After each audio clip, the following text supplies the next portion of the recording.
Dinadakilang Lord Jesus sa gabi nito. Tunay, Panginoon, na napakarami mo ng ginawa para sa amin. Hindi namin kayang tumbasan sa pamagitan ng pasasalamat na kaya namin gawin. Panginoon, ngunit lahat ng ito ay lahat ng makakaya namin, Panginoon, para magpasalamat sa iyo. Bigay ng kaluwalhatian sa iyo. Ayusin ang aming mga sarili bilang isang handog sa araw, isang buhay na handog, kaaya-aya sa araw. Salamat, Panginoon, sa iyong papahayagan na yung pinagkaloob sa amin. Dahil kung wala nito, Lord, marahil kami, Panginoon, ay hindi makaaabot ang pagsambang ito. Meron kang pinahayag sa amin, Panginoon, at yun ang aming kinagigiliwan, Panginoon. Lord, marami kang pamantayan, Panginoon, at marami ka, Lord, na pinahayag sa amin. Hindi kami makakaabot, Panginoon, sa iyong kalooban kung wala, Panginoon, ang iyong gabay ng Espiritu Santo. Kaya po sa gabing ito, kami po muli ay magpumulay-bulay ng iyong salita. Hayaan mo, Lord, na mabuksan, Panginoon, ang mga simpleng talata na ito. Panginoon, na matagal mo ng panahon ay pinapangaral sa amin. Ngunit naniniwala kami, Lord, sa bawat talata ay meron kang parating buhay na inihahatid sa amin. Makaabot ito sa iyong mga anak, Panginoon, na naikinig. Kung sa Diyos na magbigay buhay sa bawat isa. Hayaan mong itago ko sa iyong likuran, Panginoon, sapagkat ikaw lamang ang karapat-dapat na mahayag sa likod ng grupo, Panginoon. Sa pangalan ng aming Panginoong Jesucristo, niyuyo ko namin ang aming ulat, kami nagpapakumbaba sa iyo. Amen. Palapakan natin ang Diyos. Praise the Lord. Ating buksan ang ating mga Biblia. Basahin natin sa Tagalog, Romans chapter 8, verse 26. Praise the Lord.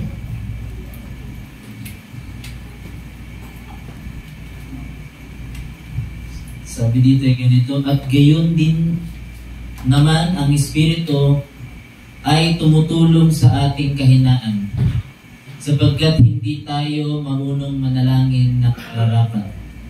Gayon din naman ang Espiritu ay tumutulong sa ating kahinaan, sapagkat hindi tayo marunong manalangin ng nararapat. At inidiretso sa Matthew chapter 6, verse 9 sa Tagalog.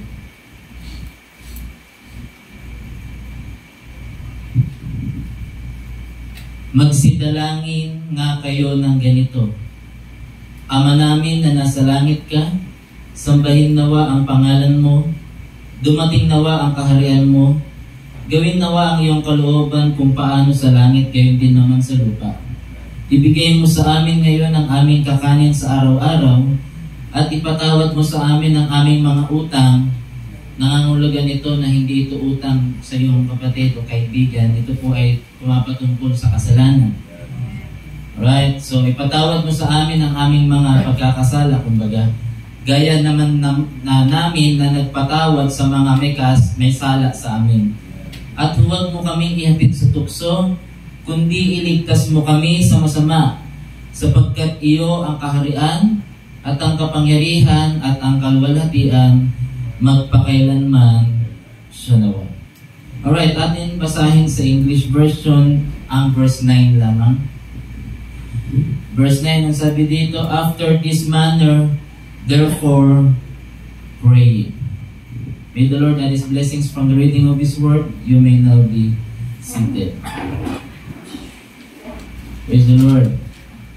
Maaari ba nating purihin ang Panginoon minsan pa sa pamamagitan ng inyong pagpalakpak ng kamay? Hallelujah. Dapat tumanggap ng papuri ang Panginoon. Hallelujah. Sa mga ginawa niya sa buhay ng bawat isa sa atin. Hallelujah. Tunay nga po na ang Diyos ay hindi nagkukulang sa atin. At ako po ay lubos na nagpapasalamat muli sa pagkakataon na pinagkaloob muli ng ating Panginoon minsan pa para magayag ng kanyang salita. Tunay na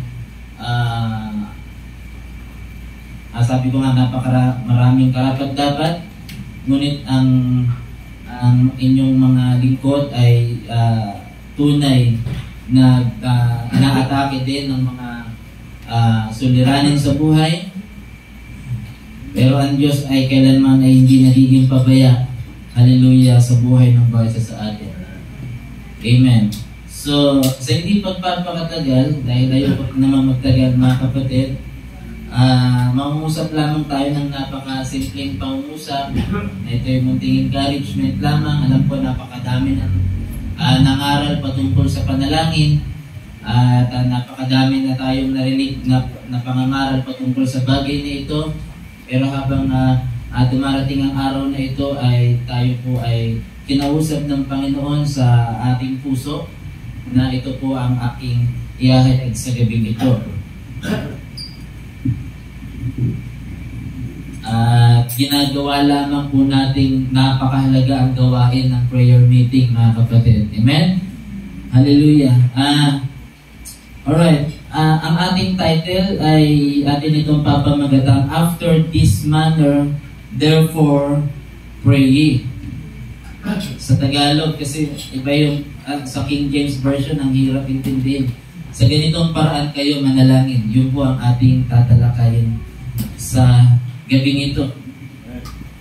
Ang una sa Romans chapter 8, nagsabi dito na hindi tayo marunong manalangin ng nararapat. Kaya ang Espiritu Santo ang siyang tumutulong sa ating kahinaan at tumutulong para may tama ang ating panalangin.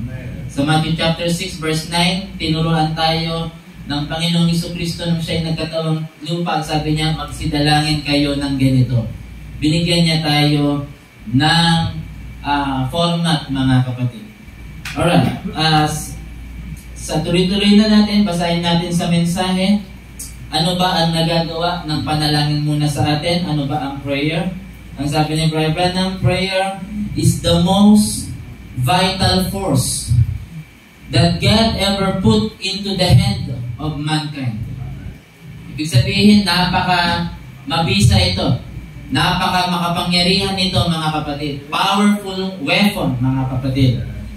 Na anuman ang kayang gawin ng kaaway para istorbohin ang ating pananampalataya, walang magagawa ang kaaway kapag ito'y nailuhod na natin sa ating Panginoon. Hallelujah! Anuman ang ginawa niyang hadlang sa atin, mga kapatid. Sabi dito, most vital force na inilagay sa atin, mga kapatid. Hallelujah! At kailanman ay hindi tayo kayang magapi sapagkat meron tayong super weapon. The most effective force that known to a man is prayer. Hallelujah. Alright, sa 2 Kings chapter 20, verse 1. So, tandaan natin yan mga kapatid, merong inilagay sa atin na napaka-makapangyarihan at napaka-mabisa. Naririyan ang faith, of course. Pero alam nyo mga kapatid, isang bagay ang pananampalataya para maikonekta natin ang ating sarili sa ating Panginoon. Dahil ang faith, ang sabi ni Brother Branham, ay hindi ito kasama sa 5 senses. Ang faith ay ika-6 na senses. Ika-6 na sense, which is tinatawag na super sense, na ang kahulugan ay pananampalataya, na siyang nagkakaroon ng halaga para mag-connection sa ating Panginoon. Pero isang bagay para lubusang makausap mo at magkaroon ng dampi ang pananampalataya ay sa pamamagitan ng panalangin. Halos magkatulad po itong dalawa na ito. Dahil kahit anong panalangin po natin kung walang pananampalataya, hallelujah, na matatanggap mo ang iyong pinanalangin ay walang mangyayari mga kapatid. At kung tayo ay merong pananampalataya at kung kulang naman tayo sa panalangin, hallelujah, wala rin po itong magagawa sa atin. Sapagkat napaka-importante ng panalangin, mga kapatid. Kung naalala po ninyo yung aking naikwento nung nakaraan, na yung isang taong naghahanap ng trabaho, ay ang kanyang skill ay yung maggapas lamang at gumawa ng panggatong. At nung siya ay nag-apply, and then assessment muna siya, dumaan sa assessment, and then sinabi ng foreman, o sige, magsimula ka na sa Lunes. And then ang taong ito ay walang ginawa kundi magpakitang gilas dahil siya, unang araw niya, nilabas niya yung kanyang palakol at walang ginawa kundi magtroso kasi ang kumpanyang kanyang in-applyan ay gumawa ng magsibak ng kahoy, kumbaga. Wala pang machine nung araw na yon para mag-produce ng maraming kaya kinakailangan ng mga tao para magsibak ng kahoy, para yung mga kahoy na gagamit sa iba't ibang paraan sa bayan at lahat. Ngayon, ang kumpanya na yon ay nagpo-produce ng mga kahoy na gawa ng mga mason, o kumbaga, at tawag dito, mga magtutroso. Alright. So, buong gilas niyang pinagpapalo ang kahoy para maihulma at magpakitang gilas at napakadami niyang napuproduce na kahoy. Pag kinabukasan, Tuesday, marami pa rin. Pagdating ng Wednesday, medyo kumukonti na. Pagdating ng Thursday, halos wala na siyang maproduce, mga kapatid. Pagdating ng Friday, ay binigay na sa kanya yung kanyang payslip. Ang sabi sabi niya sa boss, bakit binigay mo na itong payslip sa akin samantalang ang alam ko po ay ang sahuran po ninyo dito ay Sabado. Hindi, kasi ganito. So, unang araw mo, sabi ng foreman, nung unang araw mo kasi, ang dami mong napuproduce. Pero nung ikalawa, ikatlong araw, kumukunti ng kumukunti. No? Bakit po? Ano nangyari? Samantalang ako naman ay unang dumarating dito sa kumpanya. At ako din po ang muling umaalis. Napakasipag ko. Ginagawa ko ang makakaya ko. Talagang ganun. Ayaw namin dito ng ningas pugon. Yung sa umpisa lang. Kaya kailangan namin piliin talaga ang mga tao na nararapat na kailangan maganda ang production. Alright. So, habang nakipag-diskusyon, nakita ng foreman yung sincerity ng taong ito na sabagay masipag at masigasig naman. Okay, sige. Sinabi niya doon sa tao, teka muna, tinahasa mo ba ang iyong palakol?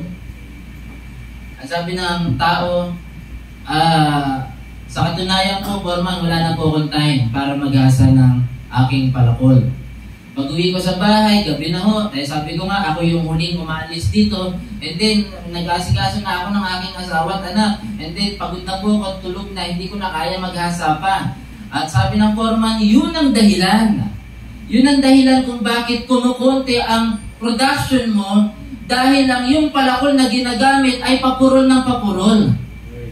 Hallelujah! So, nangangahulugan mga kapatid, ang panalangin natin ay kagaya ng isang palakol. Hallelujah, na kapag hindi natin inahasa, kahit gaano tayo kasipag sa church, kahit pinakamaaga pa tayo pumunta dito sa church at pinakahuli pa tayo at ginawa natin ang nararapat para sa paglilingkod sa Diyos. Pero kung ang panalangin naman natin ay walang bisa at paunti ng paunti, mga kapatid, hindi makapag-produce na ang nararapat na ninanais ng ating Panginoon. Hallelujah! Napaka-importante ng panalangin, mga kapatid. Kaya nga sinabi niya dito, most vital force. Hallelujah! Napakalaking magagawa ng panalangin sa buhay natin. At dahil doon, marahil itong taong ito ay natuto na hanggang sa na-provide na ang lahat ng pangangailangan niya. Dahil lamang nayasa niya na ang kanyang palakol o ang kanyang panalangin. 2 Kings chapter 20 verse 1, in those days was Hezekiah sick unto death, and prophet Isaiah, the son of Amos, came to him and said unto him, thus saith the Lord, that set thine house in order, for thou shalt die and not live. Sinabi ni propeta Isaiah kay Hezekiah, siya ay mamamatay na. Right? Verse 2, then he turned his face to the wall. Nung nabalitaan ni Hezekiah na hanggang doon na lamang ang buhay niya at mamamatay na siya, di na siya magtatagal, ang ginawa nitong ni Isaiah ay he turned his face to the wall. Alala ko nung ako'y nakatira pa kay kina Sister Junet, nandiyan yung mga bata, sina Bea, si Athena, kapag nakagawa ng kasalanan nito, talagang kakastiguhin ni Sister Junet. Face the wall. Hanggat hindi ko sinasabi, huwag kang aalis dyan. Talagang yung bata nagsisisi.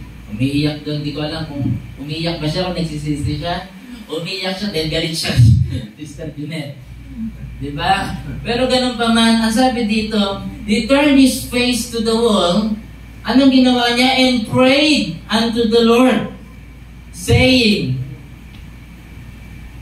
I beseech you, O Lord, remember now I have walked before you in truth and with a perfect heart, and have done that which is good in thy sight.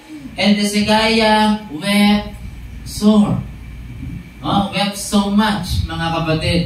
So sa pagtangis, mga kapatid, sa pag-iyak, sa pagharap sa pader, na merong pagtatangis, maraming pagtaas ng kamay, at nang may buong pagpapasakop sa Espiritu Santo, siya ay umibig, mga kapatid, siya ay umiyak, at nanalangin sa ating Panginoon ng buong puso.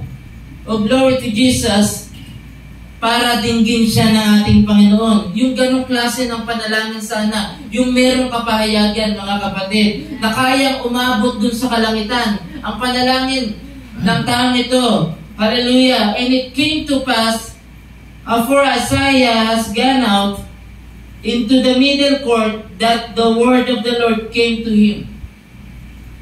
So ito si Isaiah, matapos niyang sabihin dito kay Hezekiah, ang mission niya doon, para sabihin lang na mamamatay na siya, hindi na siya magtatagal, umalis na itong si Isaiah. Yun lang ang purpose niya, magayag ng salita galing sa Panginoon. Pero habang paalis na, habang papalayo na itong si Isaiah, dahil dun sa panalangin ng ating Panginoong Jesucristo, na ni Hezekiah sa ating Panginoong Jesucristo, hallelujah, ay ang sabi dito, kinausap muli, ang sabi dito, the Lord came to him saying, turn again. Hallelujah.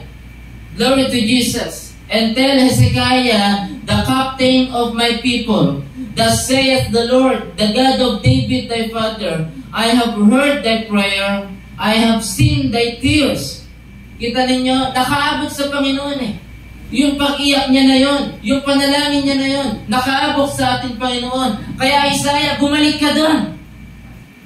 Yun na yung plano ko. Nakunin ko na ang buhay niya. Pero dahil sa panalangin ng taong ito, hallelujah, didinggin ko ang panalangin nito dahil sapagkat ito'y nagmula sa kanyang puso. Merong kapayagan na panalangin na kayang hipuin ang aking damdamin, na nahipo niya din ang aking puso. Kung kaya, Isaiah, bumalik ka. Hallelujah. Sabihin mo doon sa taong ito, sa aking captain, I have heard thy prayer. Narinig ko ang panalangin niya. I have seen thy tears. Behold, I will heal you. On the third day, thou shalt go up unto the house of the Lord. Sa pangatlong araw, hallelujah, thou shalt go up unto the house of the Lord. Ang itong pinakamaganda, verse 6. And I will add unto thy days. How many years? 15 years. Hallelujah. Kita ninyo, days na lang, hours. Ay, pwede nang mamatay itong si Hezekiah. Hallelujah. Pero dahil sa panalangin niya, nadagdagan pa ang kanyang buhay ng 15 taon. Hallelujah. Kita ninyo kung gaano ka-most vital course itong panalangin na inilagay sa ating mga kamay. Hallelujah. Bakit ito magiging mapurol? Hallelujah. Gaano ba kahalaga at kaimportante ang panalangin natin sa araw-araw? Hallelujah. Gaano ba kahalaga sa atin ang prayer meeting? Hallelujah. Dito ay nagkakasama-sama tayo mga kapatid bilang isang katawan. Lumuluhod tayo bilang isang dalawang magpartner na tuhod, naluluhod dyan, na ang lumuluhod ay yung katawan ni Kristo, yung bride. Hallelujah. Gaano kaya kakapangyarihan nito na kayang mapabago ang kaisipan ng Panginoon, kayang baguhin kung ano yung dapat na plano niya. You see? Hallelujah. Now, tingnan natin mga kapatid. Sabi ni Brother Branham, now, along this journey, His promise.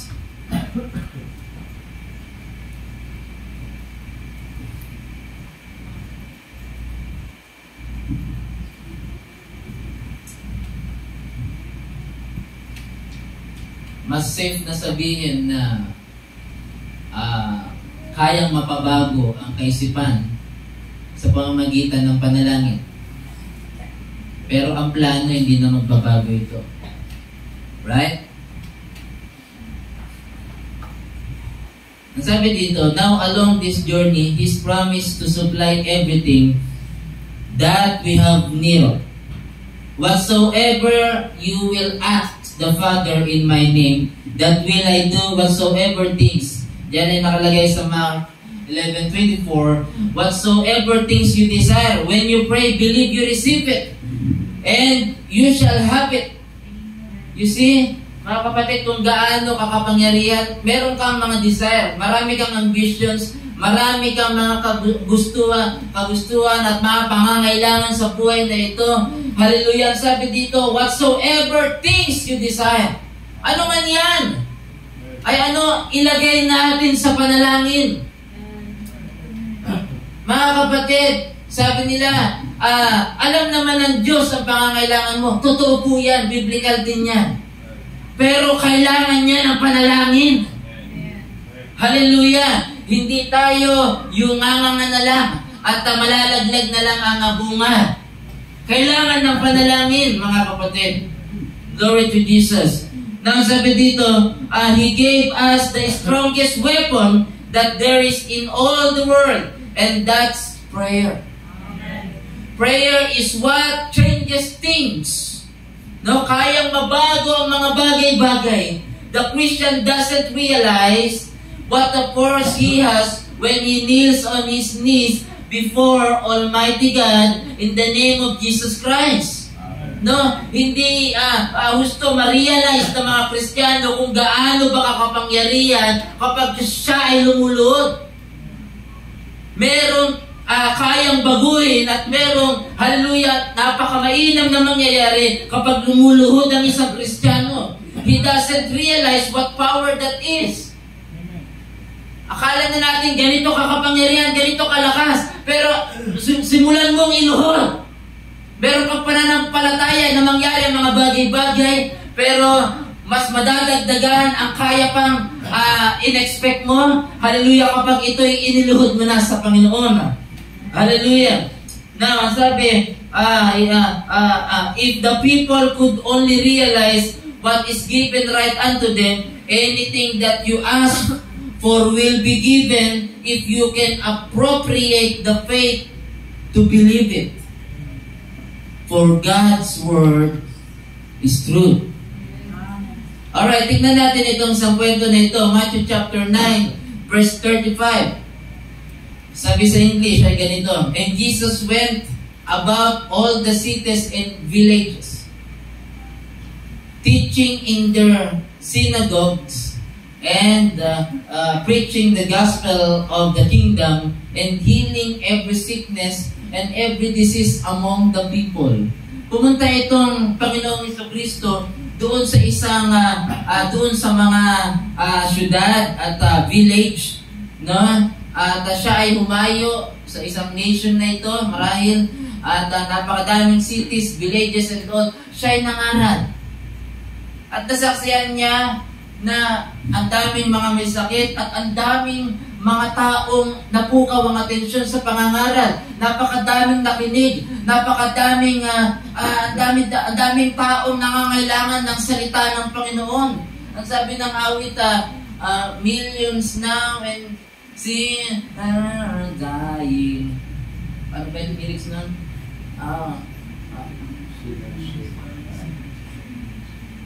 Brother Daniel, tulungan mo. Sige nga. Meron dong isang lyrics,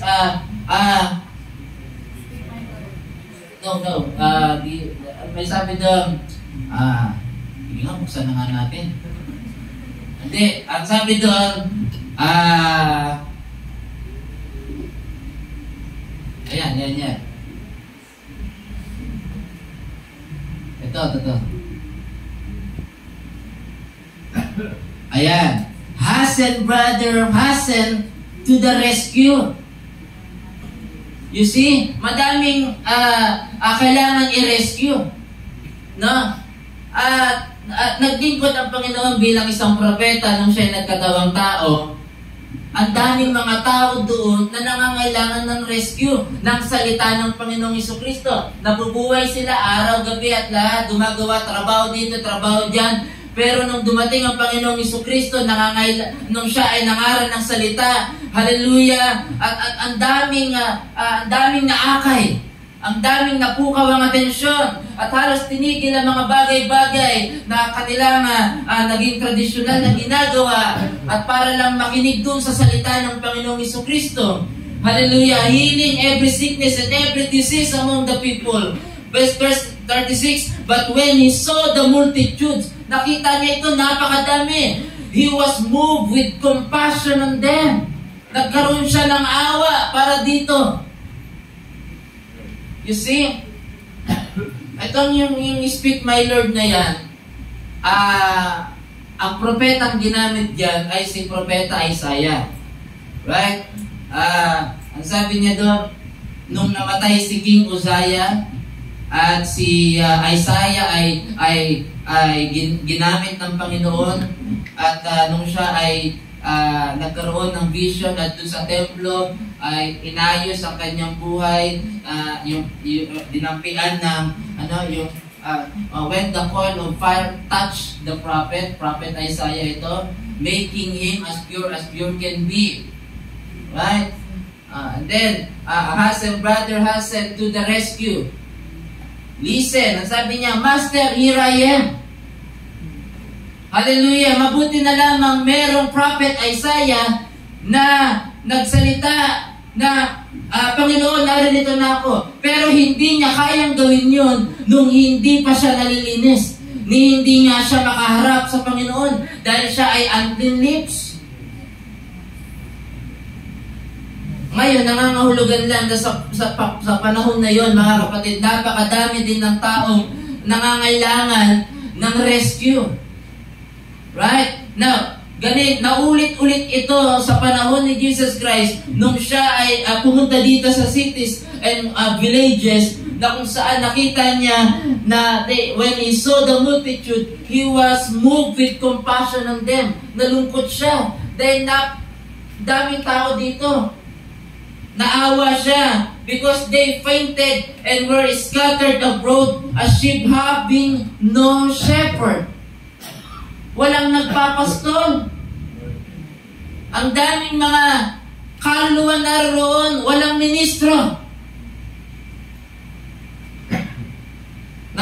Nasusundan nyo, mga kapatid. Verse 37, Then saith he unto his disciples. Sinabi niya ngayon doon sa kasama niya mga disipulo, The harvest truly is plenteous. Ibig sabihin ng plenteous, marami, plenty. No? Sabi niya, napakadaming aanihin dito. Nagkaroon nga siya ng compassion eh. Ang dami. But the laborers are few. Pero kakaunti, kulang ang mga manggagawa. Napakadaming mga aanihin, pero kulang ang manggagawa. Sinabi niya yon sa disipulo. Alam niyo, ito yung ang connection sa ating topic, verse 38. Pray ye, therefore the Lord of the harvest. Ang sabi niya, manalangin kayo, disipulo, that He will send forth laborers into His harvest. Para magpadala ang Diyos Ama ng mga manggagawa sa multitudes of people na ito. Dahil napakadaming aanihin dito. Napakadaming kinakailangan ng rescue dito. Hallelujah! Kayo ay manalangin. So ano kulang, mga kapatid? Hallelujah! Pwede naman ang Diyos ay biglang humipo ng isang brother dito, humipo ng isang brother doon, at biglang ganito, ganyan. At lahat pwede naman gumawa ng isang himala ang Panginoon para merong gamitin sa mga lugar na yon. Pero hindi gagawin ni Lord yon. Ang kailangan para magkaroon at may umusbong na shepherd ay kailangan ng panalangin. So ganun kabisa ang panalangin, mga kapatid. Pwede niya naman gawin nga, pero ang kailangan lang ni Lord ay panalangin para doon sa multitudes of people. Kita ninyo? Meron siyang awa. Pwede siyang gumawa ng himala. Pero kasi importante yung panalangin eh. Kailangan ng panalangin, kapatid. Hallelujah. So, hindi tayo naghihintay ng mga bagay na kailangan natin sa buhay na ito. Kailangan ng panalangin mo. Dahil gusto ni Lord ang panalangin. Yan ang SIM card natin. Tignan niyo ang pangako ng Diyos, Jeremiah chapter 33 verse 3. Tignan niyo kapag meron tayong kapag ginawa niyo ang isang bagay na gusto ng Diyos, sabi niya 3:3, Call unto me, and I will answer you, and show you great and mighty things, which thou knowest not. Kita niyo, mga kapatid, kapag ang ginawa natin ng panalangin sa pamagitan ng pagtawag sa Kanya, tutugunan tayo ng Panginoon at ipapakita na niya yung mga dakilang mga bagay, great and mighty things, which thou knowest not, na hindi natin nalalaman. Ano ba ang mga bagay na kailangan mo, na alam mo? Hallelujah! Sabi niya, call unto me. Tumawag ka pa rin sa akin, mga kapatid. Hallelujah! Sabi ng Panginoon Sapagkat sasagutin kita, hindi lamang tutugunan ang lahat ng mga bagay na kailangan mo na alam mo. Hallelujah! Kundi meron siyang great and mighty things na pangako sa iyo kapag tumawag ka.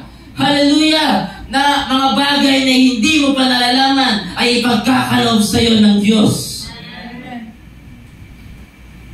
Hallelujah! Kamakailan lamang mga kapatid, totoo po ito. Sa katunayan, pangiti-ngiti lamang ako. Kikipagkamay ako sa mga kapatid at lahat. Hindi ko rin binabanggit masyado kay Sister Jem dahil ayokong na-stress siya. Araw-araw ako nagpe-pray. Hallelujah. Maganda naman ang kalagayan namin dyan sa aking kapatid. Pero yung bukal ng puso ko, gusto ko nang maayos yung bahay namin sa Teka para makalipat na kami. Hallelujah. Napaka-bait ng mga kapatid ko dahil pinatira kami dyan at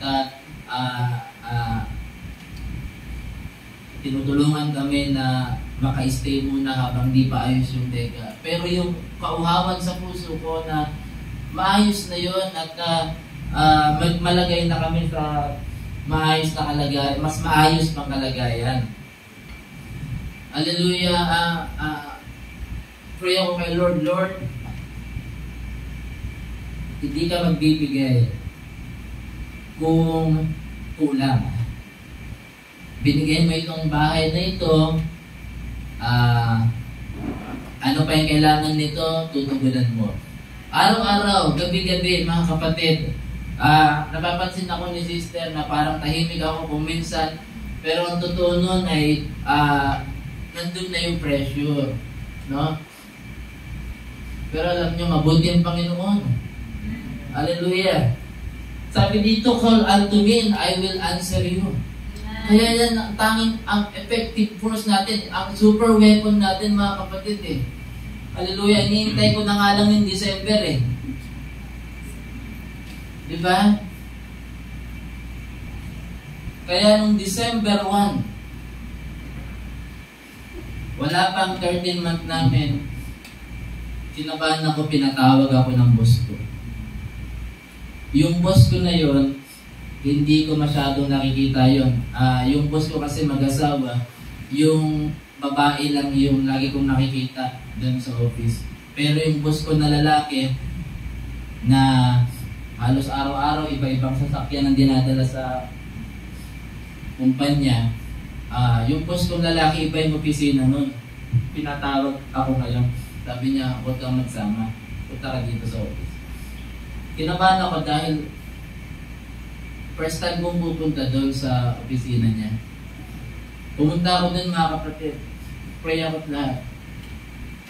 And then, pagpunta ko doon, kinausap niya ako, kamusta nga, kamusta ganito, kamusta trabaho, bla bla bla bla. Tapos sabi niya, pumunta siya sa likod ko, parang may kinuha o something. And then sabi niya, okay, so ano na ta? And nagtataka na ako, kinakabahan na ako, baka mayroon akong nagawa na yun, ano ganyan. Since na kaka-promote ko lang, baka akala ko meron akong nagawang hindi tama. And then, pagka paalis na siya, ay sabi niya tumayo ka, may inabot siya sa akin na hindi ko kayang mahawakan ng isang kamay. Ang sabi niya, pasensya ka na, hindi ako naka-attend ng kasal mo. Hallelujah. Sabi ko, speechless ako, mga kapatid. At sabi ko na lang sa kanya, actually, hindi ko naman ako, ba't ang dami mo nito? Sabi ko ganyan. And then, mga kapatid, pag-uwi ko sa bahay, yung ilang araw at hapon ko ng ilang araw ko ng linggo na pinapanalangin sa Diyos, finally, sabi ko, Sister Jem, tumalikod ka din. Sabi na yung kamay mo. Pagkaabot ko sa kanya, nagulat siya, ang kapal nito. Saan galing ito? Ano ito? Akala niya pera ng... ano to? Sabi niya, blood control ba ito? Ano to? Tawag dito. Saan galing to? Hindi. Ano to eh? Ano lang to ng tawag dito? Kasi umahawak kasi talaga ako ng petty cash eh. Petty cash lang to eh. Kala niya siguro. Pero, sabi ko, hindi. Alam mo kung ano yan? Katugunan ng panalangin niya. Purihin ng Panginoon. Hallelujah. Dahil doon, mga kapatid, unti-unti na namin mapapaayos ang bahay. Hallelujah, sa biyaya tabag ng Panginoon. Hallelujah. Kita ninyo, call unto me and I will answer you. Papakita ko ang mas dakilang mga bagay which thou knowest not, na hindi ninyo nalalaman. Di naman namin in-expect yun. Pamagitan lang ng panalangin at lahat ng mayroong pananampalataya, alam ko Lord, may tutugon ka. Hallelujah. Ang sabi sa Ephesians chapter 3, verse 14, for this cause I bow my knees unto the Father of our Lord Jesus Christ.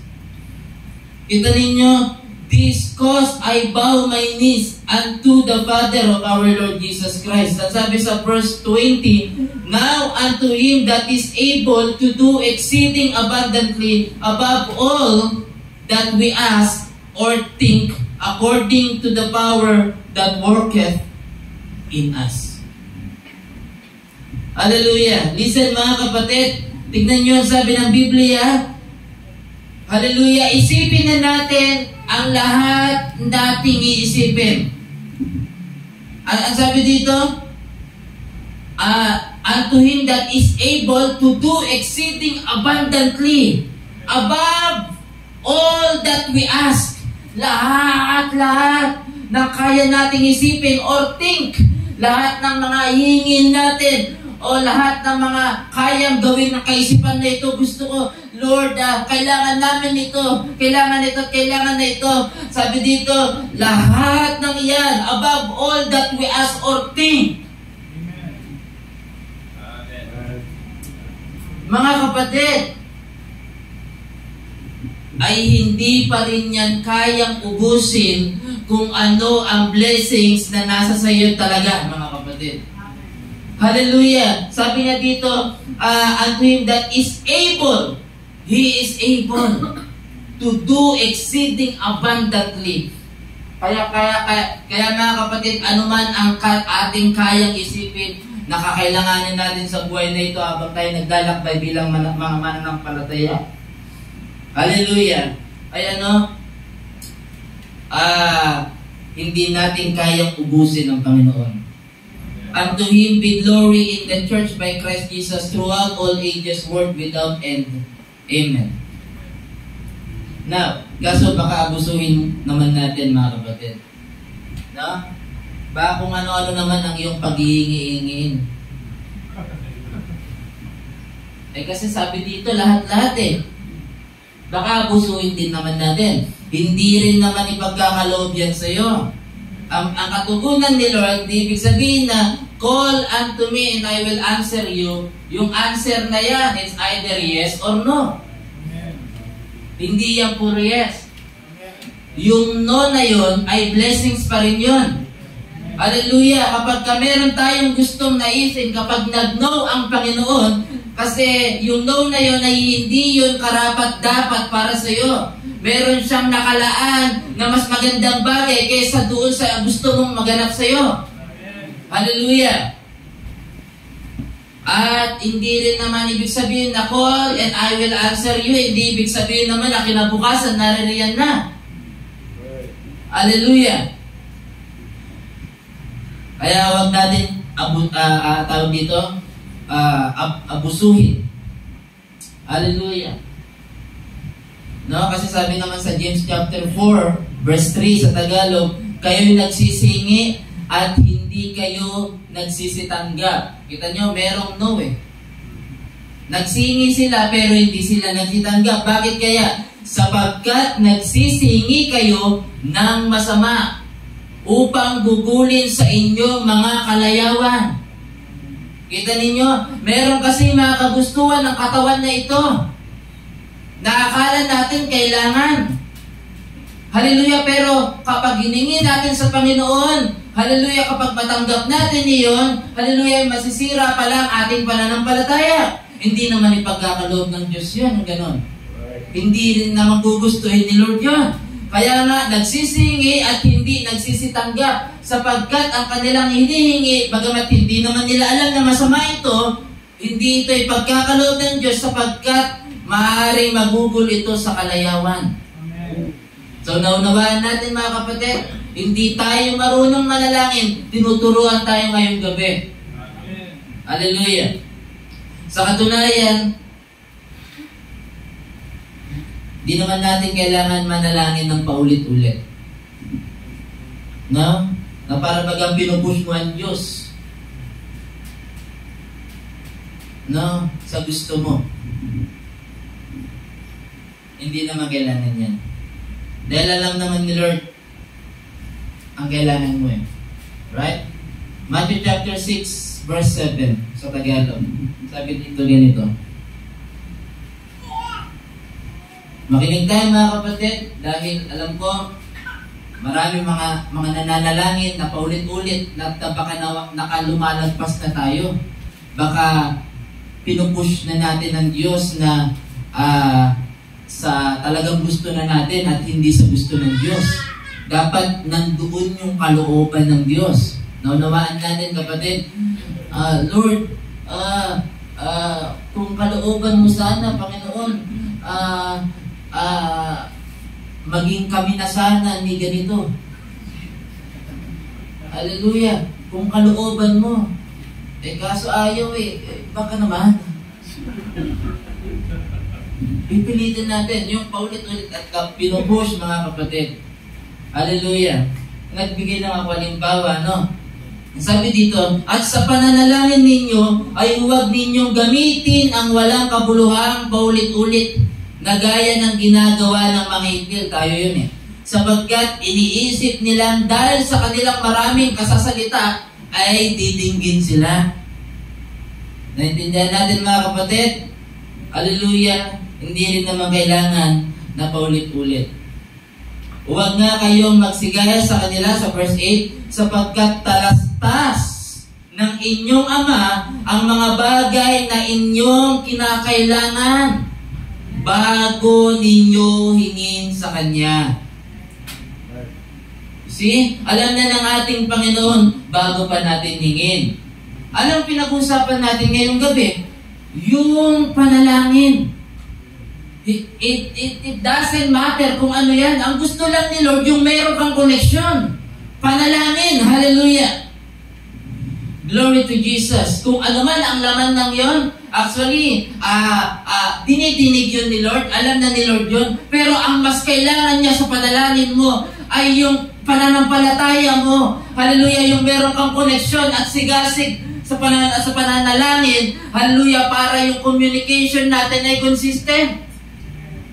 Hallelujah. Regardless, ano man ang iyong hingin. Alam ko naman yan ang hihingiin mo Yan ang sinasabi ng Diyos. Di mo na kailangan ulit-ulitin. Ang gusto ko lang, kamusta ka? Kamusta ang relasyon mo sa akin? Yan naman ang panalangin, puro. Naintindihan natin mga kapatid? Alam ni Lord ang kailangan natin. Tingnan natin, sabi ng mensahe, prayer is not a perhaps. Hindi yan baka sakali, hindi yan marahil. You see, prayer is a sincere thing. Sincero, tignan ninyo. Prayer is talking to God. Pakikipag-usap sa Diyos. Prayer is not get down, shut your eyes, and thinking about your washing or your work you're doing. Say, Lord, help me and John and heal Miss Jones and so forth, so forth. That's not prayer. Hindi yan ang prayer na pinag-uusapan natin, kapatid. Lord, pagalingin mo si ganito, pagalingin mo si ganito, tama ang panalangin na yan, pero hindi kailangan ng paulit-ulit at hindi kailangan, mga kapatid, sabi dito, na, I'm thinking about your washing or your works you're doing. Say, Lord, help me That's not prayer. That's repeating some words. Paulit-ulit ito. Hallelujah. Hindi na yun kasi ang kailangan ni Lord eh. Ang kailangan ni Lord, prayer is to come into an atmosphere where you realize that you are in the presence of God and you're moving to them in the deepest of sincerity. Yan ang kailangan natin, mga kapatid. Kapag once na tayo ay lumuhod sa ating Panginoon, kapag tayo ay manalangin sa Diyos, hindi lagi priority kung ano yung kailangan mo. Ang priority sa panalangin mo ay sambahin mo siya. Maramdaman mo siya sa Espiritu at katotohanan. Sa panalangin natin, hallelujah, ay mapunta tayo doon sa heavenly atmosphere. And then to follow na, hallelujah, habang naroon tayo sa mga langit na dako sa pamamagitan ng panalangin, hallelujah, tuturuan na tayo na bigkasin ang mga dapat na panalangin natin. Dahil inunan nating damhin at purihin at duwalatiin ng Diyos sa pamamagitan ng panalangin. Ang sabi dito, bakit ano bang panalangin? Ang una kanina ay sinabi, prayer is a super weapon, a most vital force. This one, ito naman, ang prayer ay where you realize that you're in the presence of God, moving the dance in the deepest of sincerity. First, it's a worship. O Jehovah, how I love you. You see it? Then after the worship of prayer, then you come with a sincere heart asking. Kita ninyo? Mga kapatid, ito pala yung una dapat natin ginagawa kapag tayo mananalangin. Hindi tayo mananalangin na dakilang Diyos. Tama yun. Hindi tayo mananalangin pagpikit ng ating mga mata. Panginoon, kailangan ko ng ganito. Mga kapatid, go back to the text. Romans chapter 8 verse 26, gayon din naman ang Espiritu ay tumutulong sa ating kahinaan sapagkat hindi tayo marunong manalangin ng nararapat. So, basahin muna natin. Basahin natin ang text natin, Matthew 6 verse 9. Ito yung panalangin na topic natin. After this manner, therefore pray ye. Sabi niya, Ama namin na nasa langit ka, sambahin nawa ang pangalan mo. Dumating nawa ang kaharian mo. Gawin nawa ang iyong kalooban. Kung paano sa langit, gayon din naman sa lupa. Ibigay mo sa amin ngayon ang aming kakanin sa araw-araw. Ipatawad sa aming mga may sala upang nagpatawad sa may sala sa amin. At huwag mo kaming yatin sa tukso, kundi iligtas mo kami sa masama, sapagkat sa iyo ang kaharian, kapangyarihan, kalwalatian, magpakailanman. Amen. So, ito ang format, mga kapatid. Basahin natin ulit.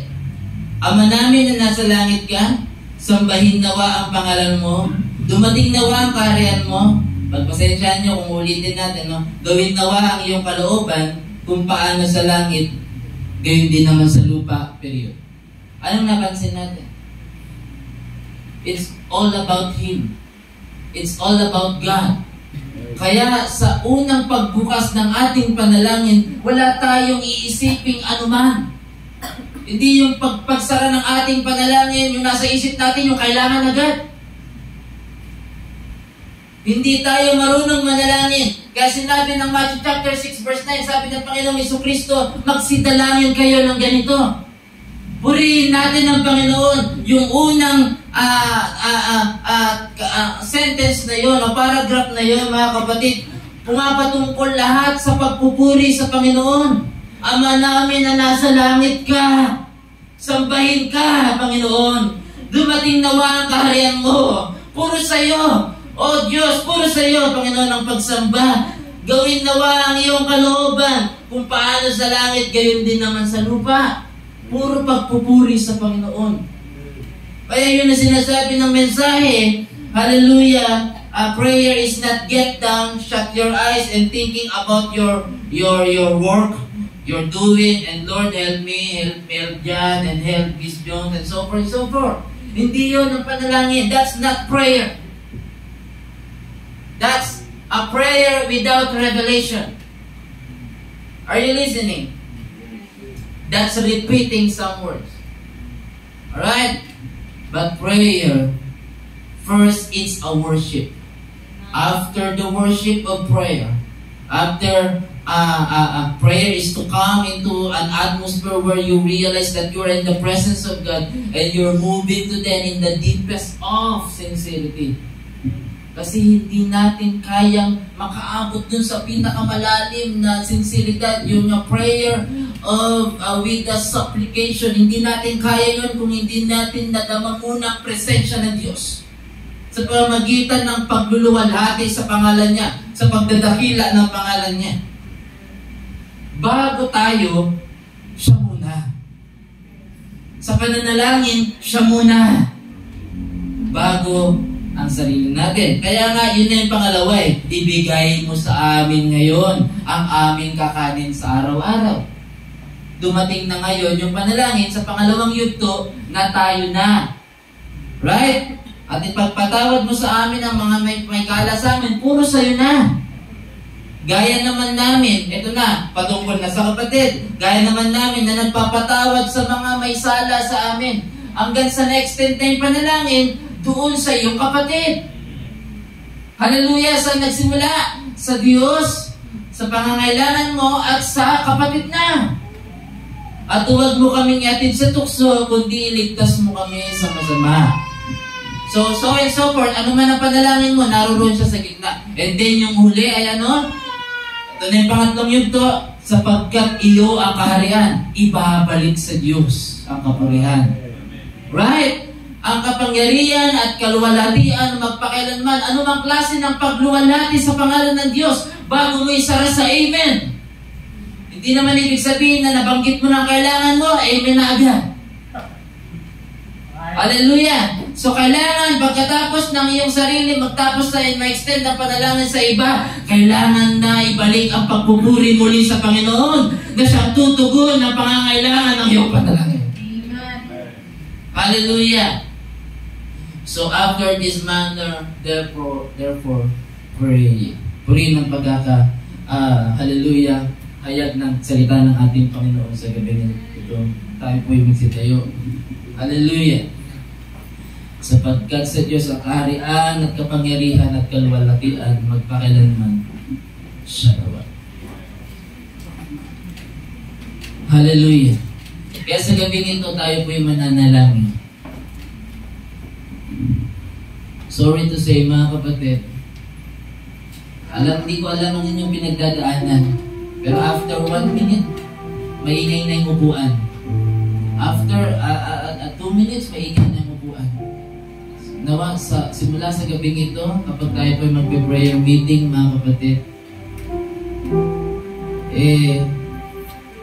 damin muna natin ang presensya ng Panginoon. Purihin muna natin siya. Damihin mo muna ang presensya ni Lord. Bago yung sarili mo. Bago yung pangangailangan mo. Si Lord muna. Purihin mo siya. Paano mo siya pupurihin sa ilang minuto? Pagkatapos kapag naroon ka na sa makalangit na dako, sa pamagitan ng presensya, naririyan na ang pagtulong ng Espiritu Santo para doon sa lahat ng iyong pangangailangan. And then pagkatapos nun, ibabalik natin sa Diyos ang papuri. Alam niyo, pag matapos ang prayer,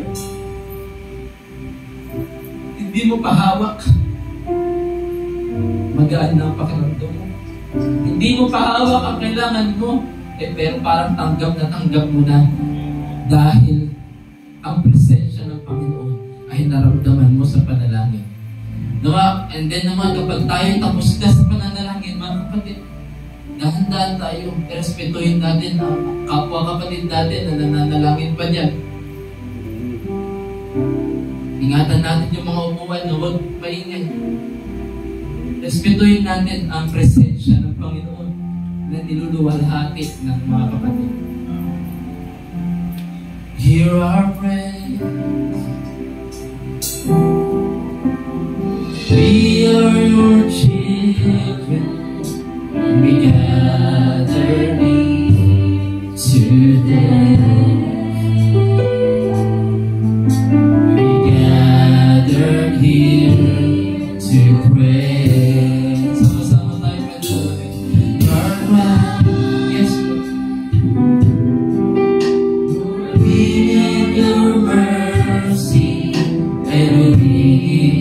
grace today. Hear us we pray. Our Father,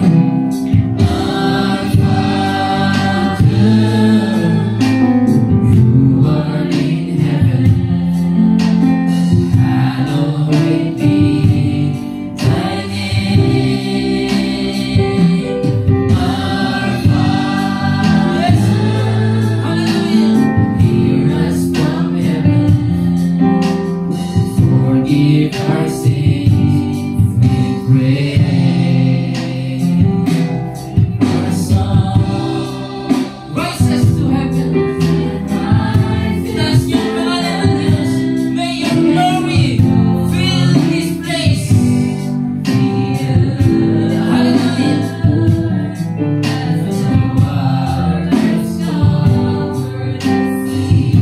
See our hearts, and remove anything that is standing in the way of coming to you today.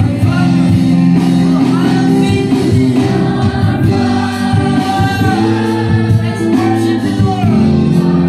Oh, Jesus, you deserve His glory. Hallelujah. Our Father,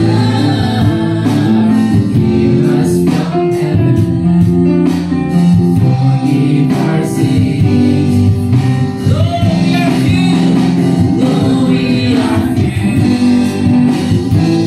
we're surrounded by many who are lost that we were before. This is the song we'll be singing forever. Holy is the Lord. Holy is the Lord. Holy is the Lord. Holy. Let's enjoy the presence of the Lord tonight. Holy is the Lord. Holy is the Lord. Holy is the Lord.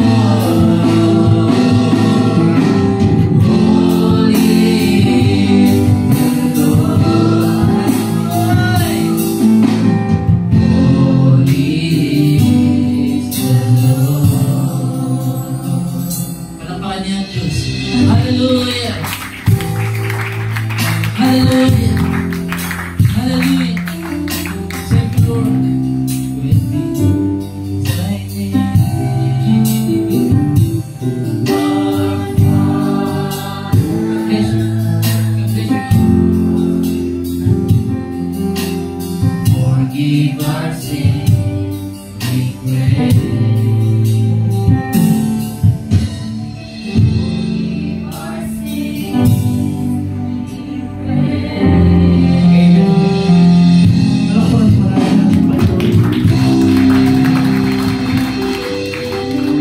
Hallelujah.